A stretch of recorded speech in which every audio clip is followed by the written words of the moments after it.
thinking is very important to us. We use thought to build society, to write laws, to form and continue traditional religions. And of course, thought is the inner psychological structure constantly driving our lives and our world constantly forwards in a never-ending stream of building and progress. Is it not strange to you that in truth we hold very little intelligent understanding of the pattern structure of our inner thinking mind, given its prominent position awarded in the driving seat of our lives, our societies, and our world? Education has completed a fantastic job in teaching us what to think, but not how to think. Never how to think. This omission was surely intentional, for a man or woman who understands how to think has access to a whole other level of intelligence, obscured completely from the lives of those of us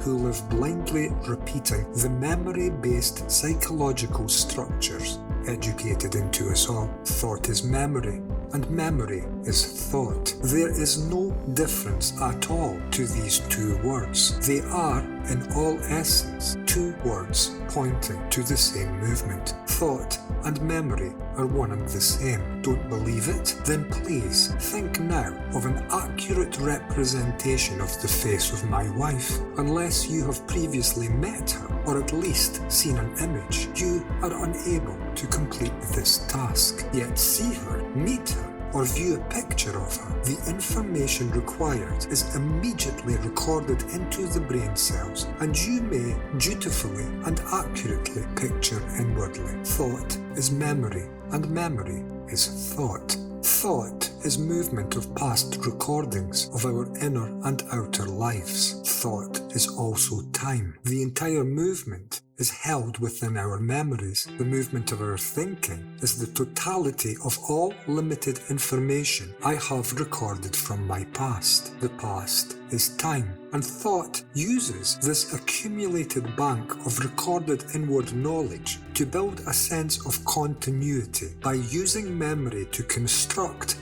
and project an isolated conceptual future of progress, which is a modified continuity of the past we have already lived through. Thought is you. Thought is you. It is what you are, at least a part of what you are. Memories of what you are, which are rooted in what you have been, are a central focus of human consciousness. The me, the I, the self, the ego. Memory of what I am and what I have been and what I want to be dominate our inner world, and memories of what I have been told and accepted to be reside in the same place. Thought naturally divides between thinker and thought. Thought, which is fleeting, temporary in nature, has created an observer to itself in the form of a seemingly permanent thinker. This thinker finds security in alliances and allegiances to educated principles. I am a Christian, I am a Muslim,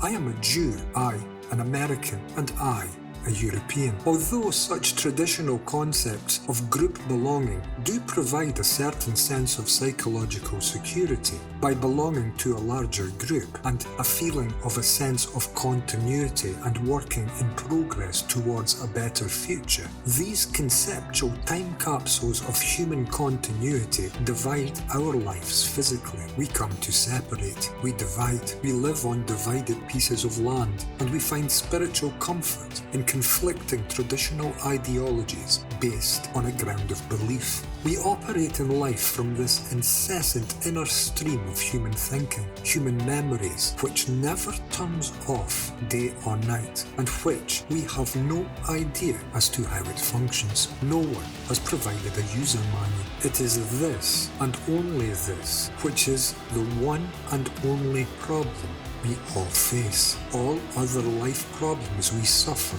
and endure have been given birth from human action, and all action comes from this non-stop flowing of inner memories, carving a path of continuity into an inner conceptually infinite future. It is very little wonder our world has gone to pieces. The manner we have been educated to approach life has broken our world into pieces. When a human mind pursues a future by contemplating on the limited totality of its past, it is involved in a mundane and sorrowful process of continuing what came before. We are all living this way. This is an inner cage of psychological slavery educated into us. Slavery to the past. We have all been dumbed down. When our building of a better future life is limited to a modified repetition of our past, we are truly not bettering a single thing. We are merely repeating in modified form that which came before. And because each of us has, out of necessity, journeyed to this point in life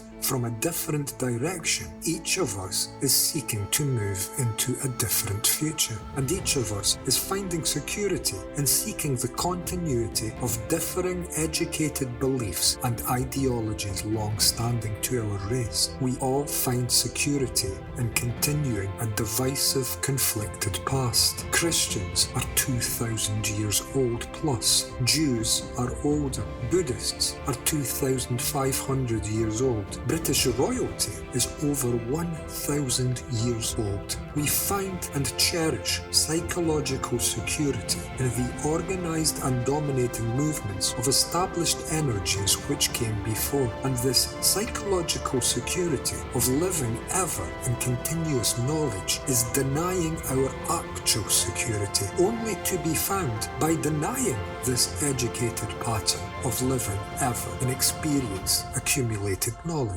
Our knowledge, our inner movements of thought, of memories, have divided us. These have broken our relationships to each other, and relationship can only be found when one human being comes to meet another without any thought-based memory, prejudicing, judging, or otherwise colouring one's clear perception of the other. Human relationship, human love and empathy is found when memory, which is thought, is no longer dividing one human being from another. If we can observe each other without contaminating our observation with words and images arising from our remembered pasts, we will come to see for the first time each other exactly as we are, completely, holistically, wholly, and we will find relationship now void of our previously corrupting, divisive images carried over from the past. It is not becoming something better than we are which has any chance of saving us. This is only further half-baked ideology embarked upon by human brains with no understanding of their functioning. This is continuity of a fragmented section of humanity seeking its own security in time. This is our past. It need not be our future. One cannot build back better, for we are beginning from a state of absolute inner illusions, inner impoverishment, and outer divisions arising from a complete lack of understanding as to how we function psychologically. And all of this has relationship to the continual flow of words and images in the human brain, and we understand deeply nothing of this. The brain which has built this world, the human mind of human consciousness, is incapable of building anything better. It can only build a modified version of what came before, for reasons already given. It is limited to memory, which is limited to consideration of past recorded experiences. It can only build a modified example of what has previously been, and what has previously been is not good. If we want a good world, we need a good brain. A good brain is a brain which has understood its own inner movements. There is no how to do this. How implies the following of a method, and a method is a movement in time. And so we are back again, approaching this problem from the very same traditional illusion. Now is the only time there is. The educated psychological inner structure of mind we all live within is what will end our life existence on this wonderful planet, unless we can change the working of our inner automated, educated consciousness, unless we can stop living in divisive conceptual illusions. A building back better has the same isolated, self-interested, corrupted, time-based, educated mind of divisive continuity leading the way. This is evident from our world. Take a look around. The conflicts and chaos deepening daily since the arrival of this great reset are arising because of the divisive nature of how our programmed minds are working, lacking relationship, in conflict with each other, and therefore giving rise to authoritarianism, dictatorship, leaders and led.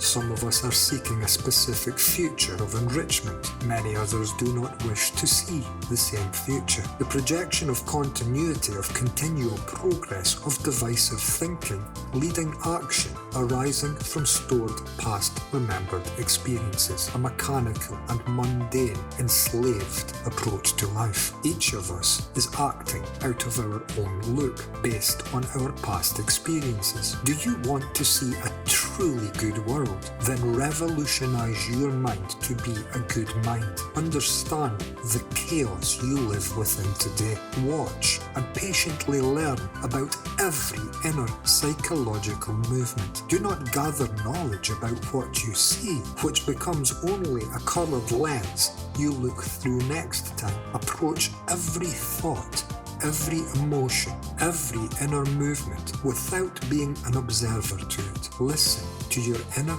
psychological movements without choice. If you can do this, your mind will begin to flower. Your mind will begin to reveal its innermost secrets to itself. And when you have read the entire book of yourself, which is your past, you can put yourself down. For a selfless mind is the only mind capable of building a world free of self-interest. And only a mind free of self-interest has any understanding of the meaning of the words love, life, death, and relationship.